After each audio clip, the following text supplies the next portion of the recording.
Hello, everyone. My name is Dr. Jennifer Tanner. I am the founder of Run Well, and today we have a very special guest. It's Dr. Emily Splichal. Dr. Emily Splichal is the CEO and founder of the Evidence-Based Fitness Academy and Leaders in Barefoot Education. She's a podiatrist and human movement specialist, a global leader in barefoot science and rehabilitation. Dr. Splichal has developed a keen eye for movement dysfunction and neuromuscular control during gait. Originally trained as a surgeon through Beth Israel Medical Center in New York, and Mount Vernon Hospital in Mount Vernon, New York. Dr. Splichal has a deep appreciation for the role of surgical intervention as it relates to orthopedic pathologies. Welcome, Dr. Emily. Thank you so much. It's an honor to be part of this, and hopefully we can give some good tips for the runners who are listening. Absolutely. So, Dr. Emily, you're coming in from New York, is that correct? Absolutely. Yep. Downtown New York. Wonderful. And for all of you family runners out there, Dr. Splichal just had a baby. Yes, 5 weeks ago, which is why I'm looking like a new mom. Much appreciated. You are definitely a mompreneur. Look at that. She just had a baby and she agreed to come on this interview with us. So thank you very much. You are a superstar and much appreciated. Today, we're going to be talking a little bit about foot strengthening, the foot to core training, and some pre-activation training. So to get started, Dr. Emily, tell us why is the foot so important? So the foot is very powerfully connected into the rest of the body from both a biomechanical perspective, but also a sensory/fascial perspective. I think a lot of the listeners are probably familiar with flat feet, high arches, and how you can make footwear or running footwear decisions based off of a foot type. Those are powerful biomechanical connections. Where I like to focus my practice around is the fascial and the sensory perspective. And there's actual connections of muscles, chains of muscles that run from your feet all the way up the leg into the deep core, into your diaphragm. So it really is how your center of stabilization connects to your foundation, which is why foot strength or foot awareness is so important for runners and from a recovery or a performance perspective. So you're saying that your foot is actually connected to your core? 100%, yes. Okay. So not only in relation to foot injuries, but then in relation to injuries that kind of follow all the way up the chain, is that correct? Yeah, so a way that the listeners can tie it in is, let's say if you had a baby. And so relevant. Exactly. And your pelvic floor and your deep core muscles, they were stretched out, so they're underactive. A lot of them are not engaging as quickly as they should be. Those muscles actually connect all the way down to the feet, that I could see a new mom returning to running get plantar fasciitis, let's say. Okay. That's a connection that you could make. Another one could be the way that we breathe, because our diaphragm actually connects to the deep core muscles. It's fascially connected, that if we don't breathe the right way and have a quote unquote diaphragm dysfunction, same thing, that I could see underactive glutes in a runner, which could lead to, again, Achilles tendonitis or a stress fracture. So it could be a top down, which are some of the examples that I gave, or it could be a bottom up, which means that, I can see issues in the hip, like a hip labrum tear, let's say, or runner's knee or IT band syndrome based off of a foot type. So someone who's overpronating, has flat feet, you can see a bottom up influence. Okay. So interesting. Now, I was listening to you on another podcast, and you had given the example with the baseball study. I don't know if you remember that. Would you be able to go through that example? It was basically somebody was doing a swing, and the swing originated in the foot. Yes. So I think that this is, the example. There's so many examples that I give, but with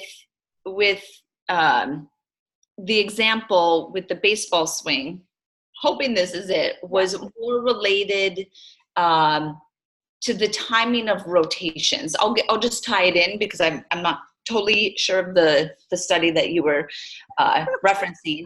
Okay. So rotations of the foot, we have these micro movements that happen in the foot, and then those micro movements in the foot translate up into the lower leg. So kind of the song of like the foot bone connected to the leg bone, connected to the hip bone, etc. All of these influences connect all the way up. So you're able to generate a lot more power the more that you're able to tap into the feet. When I do kind of in services or with patients, I'll actually have them move their feet to feel the rotations. So if any of the listeners want to stand up and feel what the subtle movements of the foot feel like, what they can do is stand up in your shoes or barefoot. And if you roll from the outside of the foot to the inside of the foot, so essentially if you're doing this with your foot, every time that you do that, you should feel or see that your knees are knocking in or your knees are knocking out. So there's what's called a coupled motion that is happening, that is driven from the ground up through subtle foot movements. For anyone who's doing it, if you roll to the outside of your foot, you'll actually feel that your knees should be pointing out. So that rotation is actually going all the way up into your hips, into your glutes. So that movement into your glutes actually creates a powerful position. And with runners and running related injuries, most of them you can tie back to glute strength, the timing of glute activation, and how long your glutes are staying engaged. So the coupled motion translates to power. So again, I can't remember the example with the baseball swing. I'm sorry. Blame it on mommy brain. But you can see in athletes that they are able to generate a lot more power when they tap into some of this foot motion. There's an exercise that I'll go into in a little bit that actually drives your foot to the outside, which is called inversion or supination. So for any of the listeners, I'm sure you've heard of supination. Inversion, supination, or rolling on the outside of the foot, which lifts your arch, all of that equals power. And that's what we want to remember, power. How can we tap into the power position of the foot? Because the power position of the foot equals strong glutes. Okay.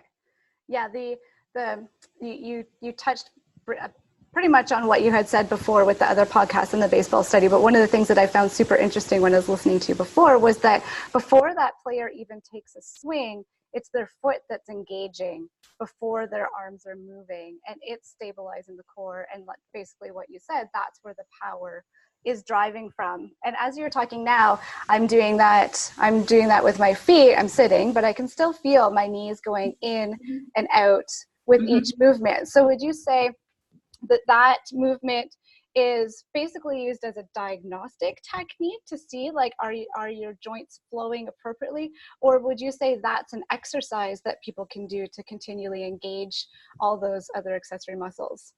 I would say both. So in functional medicine or functional movement, sports performance, a lot of our assessments are actually then the technique, right? So I'm looking at, can you control the back and forth movement between inversion and eversion, or supination and pronation? So how much movement do you have?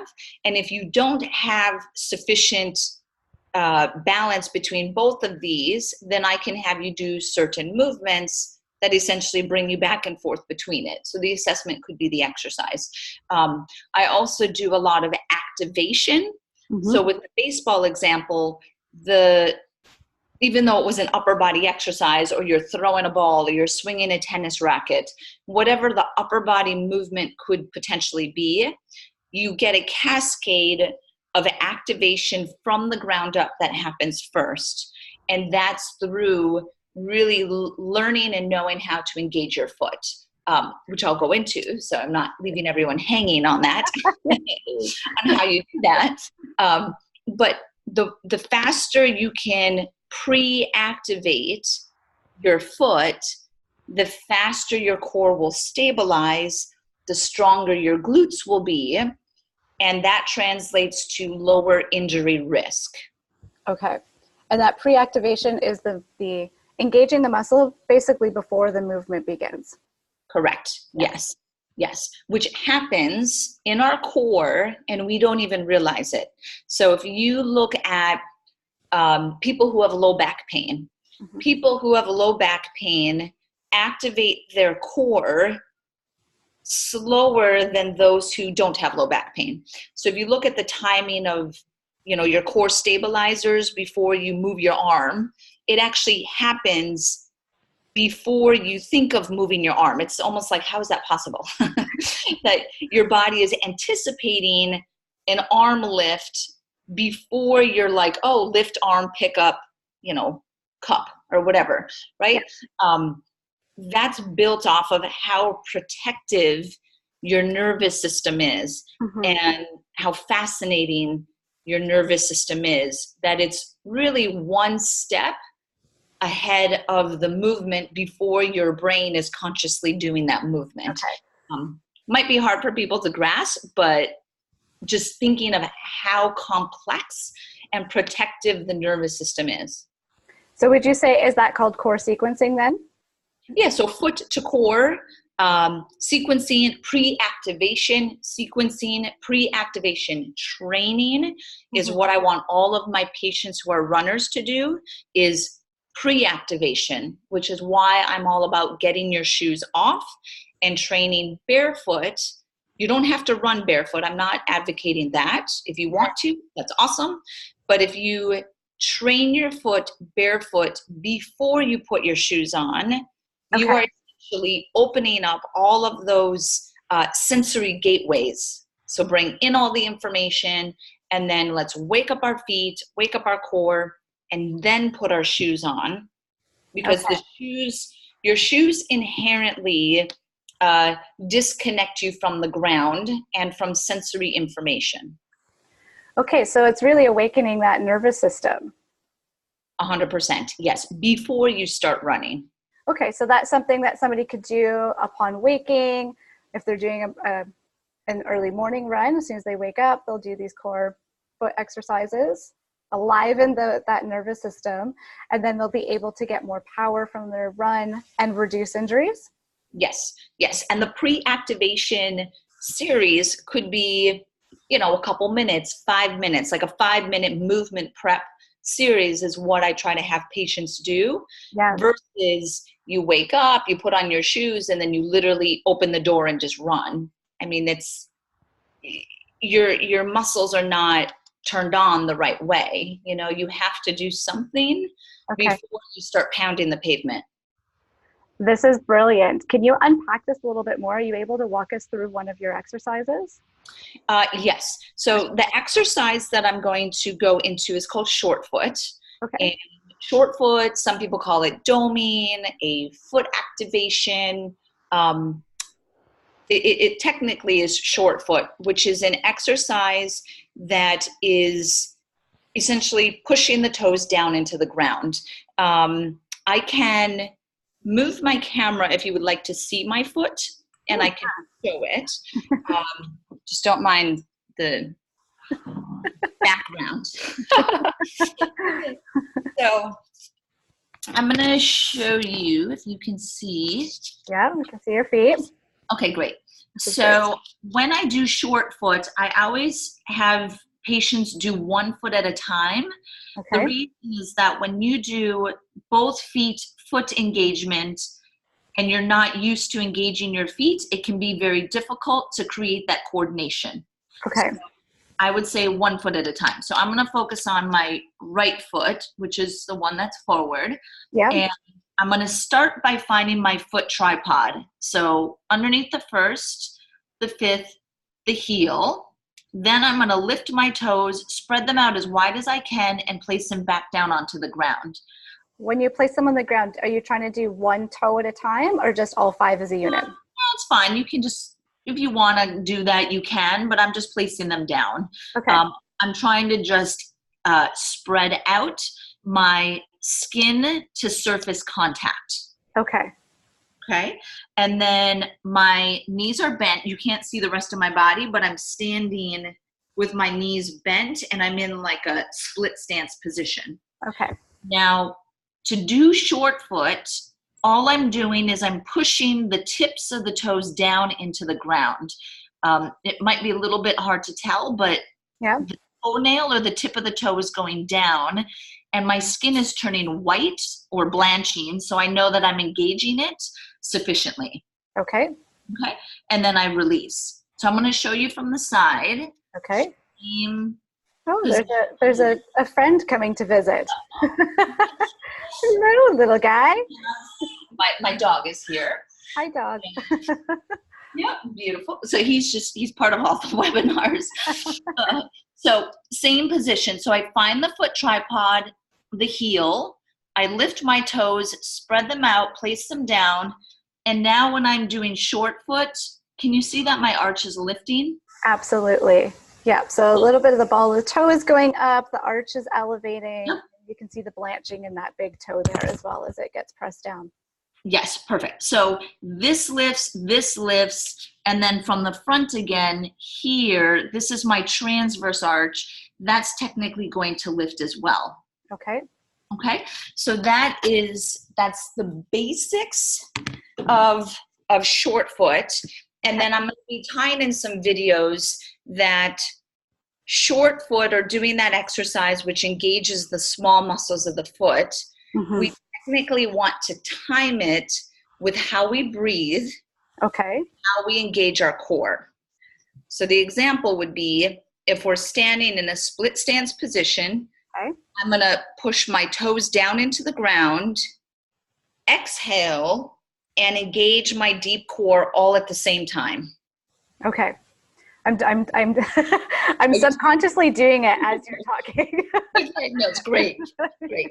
So you would want to essentially inhale, and then as you're exhaling, push your toes into the ground, keep exhaling, engage your core, your deep core, so the TVA or the transverse abdominals, the pelvic floor, and then you keep exhaling, and then you release everything, and you inhale again.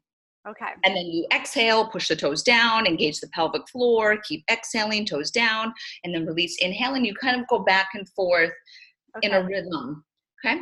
That's an initial activation. Okay. I then tie it into a squat, right? Okay. Or a kettlebell swing, or a lunge, any, a deadlift. There's many different exercises that I will also tie in the videos, but you're essentially thinking of finding the rhythm between your breath, which is diaphragm, and pelvic floor with your feet. And anytime you engage your feet, you want to engage the deep core and you want to exhale. Okay. So what if somebody isn't breathing during this? Is that going to ruin the whole thing, or will they have more of that kind of sympathetic, parasympathetic engagement there? Yeah, so you could potentially, especially if you're breathing in the sympathetic, kind of a supra-diaphragmatic, stressed out upper lobe compensation. Yeah, so that type of breathing pattern, you're technically thinking the connection between the diaphragm and the deep core is not there. When you breathe that way, you don't have that connection, which is why you want to do more belly breathing or the diaphragmatic breathing when you do your movement prep and your foot activation, this 5-minute thing I'm talking about before you go running.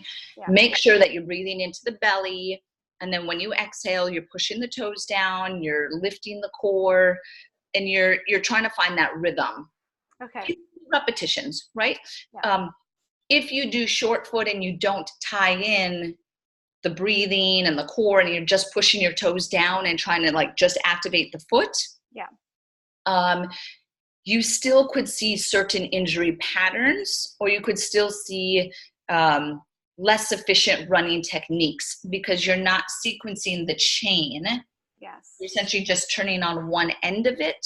Mm-hmm. Where our body is interconnected, we need to do the whole chain. And that's sort of what's missing when we just hop, like throw our shoes on and hop and go out for a run, right? We're missing that whole sequencing element. We're just activating certain elements of the chain. Yes.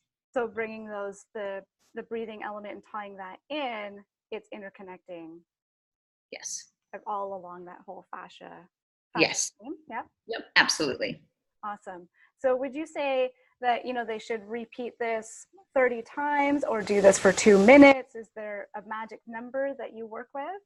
Yep. So I actually keep everything a little bit on the lower repetition side. Okay. So 5 to 8 repetitions, nothing too crazy. Because again, you're doing one foot and then the other foot. So if you're doing, 5 repetitions on your right side, inhale, exhale, you're kind of sequencing the chain, and then go to the other side, focus on the left side, 5 repetitions. And then could we bring it into a single leg squat or a single leg deadlift? And you would do 5 repetitions again, 5 on the other side. So again, it's low repetitions, 3 or 4 exercises, and then you're good. Go running. Okay. I wish I had met you last year because I think this may have been one of my problems. I hurt my ankle last year, and I am one of those people that I just throw my shoes on and I go. And so this year I have been taking steps to not just throw my shoes on and go, but take a couple of minutes to warm up and prep and then go. But now I've got some, this set of exercises that I can actually targeted and focused kind of what I'm looking for, right? So it took me a really long time to heal from that injury, and I don't want to go through that again. I completely understand. And runners love to run, which is why it's, kind of hard to do a whole complex, exercise or movement prep, which is why I find that this is one of the most effective and efficient ways to wake up the body so that runners can do really what they want to do is just run, right? If you wanted to train in every other way, you would. It's how can we get your body prepped the most efficiently? Yes. Yeah, exactly. And I think like people, this is only going to take you a couple of minutes. We could all do this. There really is no excuse. Exactly. Now, I have a question for you. It's kind of off topic, but what was the last thing that made you laugh? The last thing that made me laugh? Yeah. I'm in my world of my baby, so it'd be my baby. Yeah, your baby must have done something super adorable and funny. Yes. Well, yeah, no, we were trying to make a card for my husband's birthday that was yesterday. So I got paint non-toxic paint to do the footprints and the handprints. Yeah. And of course, she's 5 weeks, so it's not working, and she's screaming, and I'm trying to make her hand, and it is all of a sudden all over her body, in her mouth, and her hand. I hope you got that on tape, because after the cleanup is done, that would probably be pretty funny. Yes, yeah. I have adorable pictures of her with red paint all over her. Oh my gosh, that is so cute. Speaking of non-toxic paint, totally off topic as well, but we painted our children's bedrooms using a milk-based paint. Really, really cool product. There was no chemicals in it at all, and it actually is really durable. It's still in the walls. Oh, that's fascinating. I did not know that existed. Well, that definitely exists. Okay, so we kind of went over some of that foot strengthening, how that's going to affect your core, and then how important that pre-activation training is to relate to that injury risk, right? Especially if you're that person that is predisposed, or you did that little exercise that we did in the beginning. Are your knees moving in and out as they should be? If not, then maybe this is something that you need to engage in more often, or see a professional like Dr. Emily to get a further diagnostic. Maybe there's some more specific foot to core exercises that could be done. So everybody's homework is to be doing the short foot exercise 5 to 8 times per day. We're going to tie in the breathing element as well. And Dr. Emily is generously including her Run Injury Free video series. Do you want to touch on that briefly and tell us what that's about? Absolutely. So it's a series of videos that go into the foot activation. So short foot, you'll see a video, as well as a pelvic floor activation, diaphragmatic breathing, certain releases that I like to do for runners like TFL, bottom of the foot, lower leg, so the soleus, so certain muscles I like to hit, and then the single leg foot to core exercises. So there's a bunch of videos, some other bonus ones where I talk about impact forces, shoe recommendations, so a lot of content that people can get a deeper understanding of this. Oh yeah, the shoe recommendations would be fantastic. I get those questions all the time. Just briefly, what's your take on orthotics? So I think that they're highly overprescribed. Okay. As a podiatrist saying that. Okay. But I truly do, they have their role. There's Okay. definitely a role in orthotics, particularly in certain foot types. Okay. They are overprescribed, so I try to bring in foot strengthening over using orthotics in patients when I can.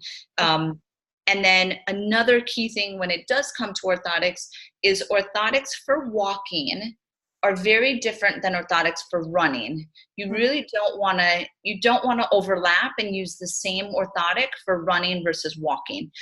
Again, there's kind of a gray with different foot types, but generally a walking orthotic is going to be a little bit stiffer. Okay. Where running orthotic, you want to have some flex to it, because part of how your body stores energy when we run is that your arch has to compress. So you actually need some arch compression.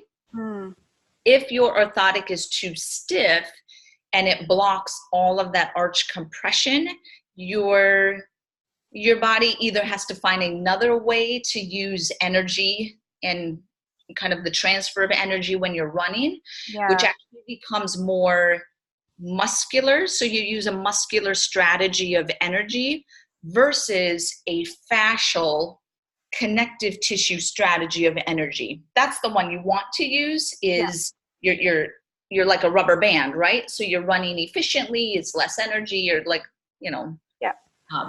kangaroo-ish. Versus muscular, you start to stress the muscle tendon junction higher, like at a faster rate.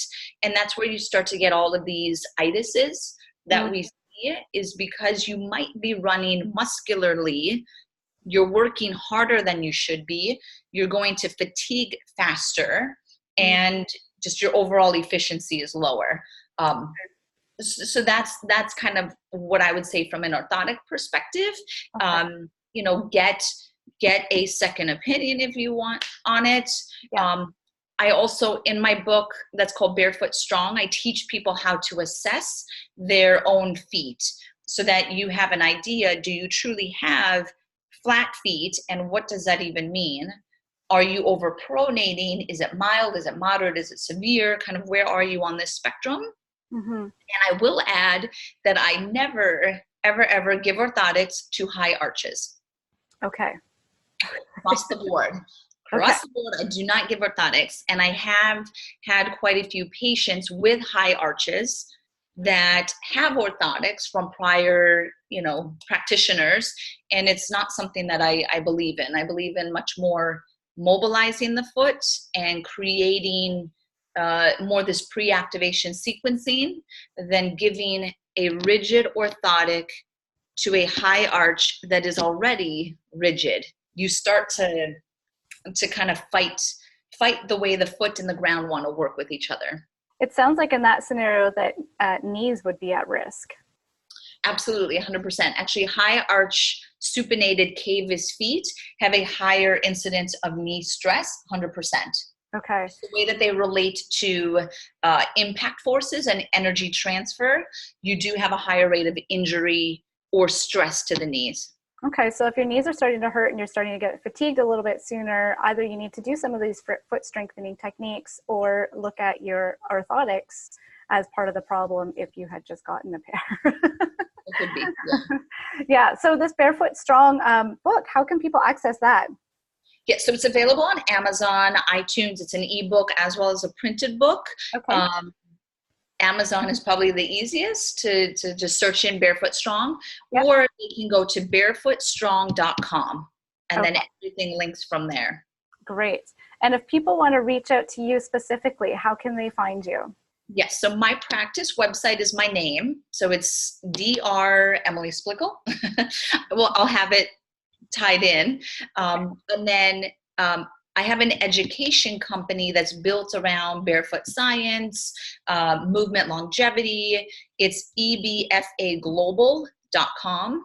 And there's a lot of content. It's professional to professional education. However, I do have a lot of patients, consumers, lay people, runners, athletes who do follow it, even though it is more of like a professional. Mm-hmm. I think it's very important for patients or athletes, runners to educate themselves and to understand their body and the terminology and the anatomy, so they can 100% go to that site as well. Wonderful. I'm a firm believer in education, and you've just provided us with some fantastic resources. My, are you a busy lady? So thank you again for being on here. So those resources will be linked in to our bonus material if anybody wants access to her run-free injury videos. And thank you very much for being on, Dr. Emily. Of course. Thank you so much. And my apologies for the guest appearance of. Oh, no, that was a joy. I love guest appearances. Okay, there you go. Those little furry ones, they're so cute. Yeah. All right. Thank you, Dr. Emily. Thank you so much. Okay.